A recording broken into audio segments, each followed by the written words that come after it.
הספר להיות פשוט עוסק באתגרי החיים של כל אחד מאיתנו ומאיר אותם מתוך תורת הנפש היהודית שתמונה בכל פרשה ופרשה. ניקח לדוגמה את פרשת בראשית. בתחילת הפרק אנחנו מביאים אתגר מהחיים. האתגר שאנו מביאים כאן הוא הקושי של כולנו לקבל את הפער בין הרצוי והמצוי.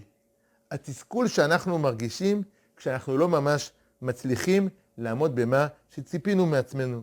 נדמנו שאנחנו לא הורים מספיק טובים, שאנחנו כעסנים מדי או ותרנים מדי, העבודה שלנו לא ממש הכי מוצלחת וכו'. אחרי הצגת הקושי, אנחנו צוללים לפרשה ומראים כיצד שער היציאה מגן עדן, המתואר בפרשה, הוא גם שער הכניסה. רצינו להיות כאלוקים, וכשנבין שאנחנו בני אדם, נוכל לחזור לגן עדן. הדברים מלווים בדוגמאות וסיפורים מהחיים. אחרי שהבנו את הרעיון, אנחנו עוברים לחלק מתחילים במסע. בחלק זה ישנו תרגול מעשי לשבוע הקרוב, שיאפשר לנו לאמן את עצמנו באותה תובנה שלמדנו בפרשה. לפעמים, כמו בפרשה הזו, ישנה גם דוגמה לתרגול מוצלח.